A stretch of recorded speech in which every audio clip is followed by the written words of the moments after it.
Now begins the recitation of the Aletheon, the divine avataric self-revelation of His divine presence, Avatar Adi Da Samraj. This is exoteric and esoteric, the public and the secret dimensions of religion. The dominant religions of the present time are fundamentally exoteric traditions that exist in order to serve social purposes, the purposes that are of interest to the state and to the human public collective as a whole. Exoteric religion is intended to inspire human beings to behave well socially, in other words, to behave in a manner that supports order and productivity in society. In one manner or another, exoteric religions have always been associated with this purpose. In contrast to exoteric religions, esoteric religions, or paths or ways, have not been communicated to the public masses. That is why they are called esoteric. Their teachings were supposed to be kept secret, and thus and thereby reserved for the few who were truly prepared to understand and rightly practice them. Sufism, for example, is associated with the tradition of Islam. Yet many exoterically acculturated Muslims oppose Sufism because of its esoteric tendencies. Some Orthodox Muslims even regard Sufism to be heretical, yet Sufism is always there, fully within the total tradition of Islam. Sufi schools exist in all Islamic countries, and they often function quite openly in direct coincidence with the otherwise exoteric tradition of Islam. Likewise, in Christian cultures, there are mystics, and historically, the Christian mystics have been suppressed and even persecuted by the ecclesiastical authorities to whom they were subject. Some have even had to keep their writings secret. One such mystic, Teresa of Avila, is now a doctor of the Catholic Church. Yet in her lifetime, Teresa of Avila was very much suppressed and controlled by her ecclesiastical superiors. Indeed, mysticism has always been treated with suspicion and always made subordinate by the exoteric authorities in all times and in all traditions, and especially so in the West and in the Middle East.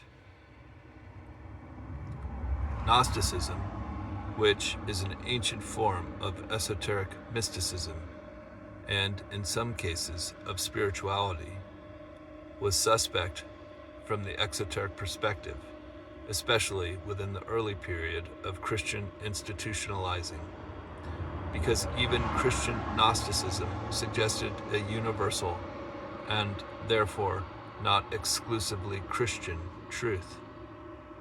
The Gnostic truth that must be realized is not merely a truth about social behavior. Therefore, it was feared among the exoteric Christian orthodoxy that, perhaps, the mystical experience valued by the Gnostics would lead people out of the social domain and into ascetical or otherwise libertine practices, and make them so ecstatic or otherwise grossly intoxicated they would be unwilling or unable to work.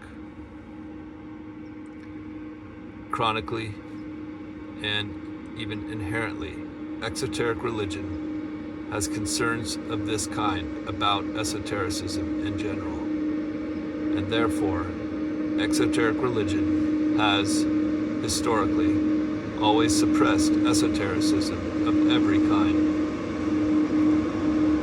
In India, there is historically a great deal of esotericism Traditionally, everyone in India has been aware that the intensive paths of esotericism were there, among them, and available to anyone who is willing to embrace the difficult requirements of esoteric practice. Another characteristic of the Society of India is that it has traditionally taken into account, and thus even justified, the fact that many people are poor. In traditional India, the fact of poverty was and is always accepted as part of the reality of human existence. Coincidentally, because possible poverty was presumed to be an integral and irreducible characteristic of human life, anyone, even if living in great wealth, could, as a matter of his or her commitment to esotericism, intentionally choose to be poor, and thus to renounce all worldly possessions, and even all worldly relations and worldly modes of self-identity. Thus, in traditional India, it was and is presumed that the social order would not miss a few thousand ecstatics who have put on robes and gone begging. Such a choice, it was thought, is acceptable, as long as it does not catch on like wildfire, such that everybody becomes an ecstatic. In India, while most people are content with popular exoteric religion, a special allowance is usually made for those who become especially serious. Therefore, it is commonly accepted that some people find that living an ordinary life is not sufficient, and that they are discouraged with a life that is devoted merely to being productive in some conventional sense. However, because of the characteristic nature of traditional Indian social contracts and the idealization of poverty as an obligation for all who would professionally leave the world and thus and thereby embrace an esoteric path, especially serious individuals are, generally or in most conventionally organized esoteric schools, expected to become interested in an ascetical life, and thus to renounce and disassociate from the communal and familial social associations and social obligations that people in India are otherwise strongly expected to uphold. Many traditions, both East and West, have an esoteric back door. In other words, esoteric possibilities are available to those who are most advanced or most serious, or who feel they have outgrown the more rudimentary aspects of religious practice. Such individuals may simply be prone to a more ecstatic or mystical disposition than the ordinary person, and, therefore, regardless of the exoteric social teachings and expectations that are generally associated with their tradition, they find their way into some circumstances or to some literature or to some teacher that points them beyond the merely exoteric form of the tradition. Nevertheless, even in India, where there are many esoteric traditions, and where esoteric teachings and schools of practice have been rather openly known for many centuries, the highest percentage of people have not chosen to practice such things.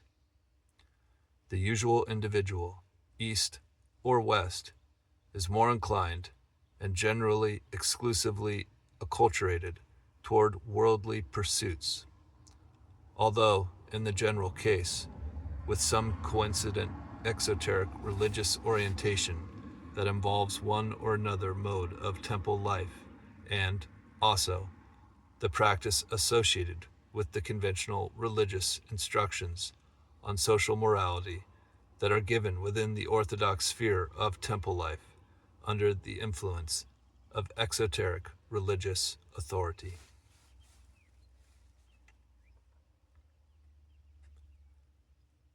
Here ends the recitation of the Aletheon, the divine avataric self-revelation of his divine presence, Avatar Adi Da Samraj.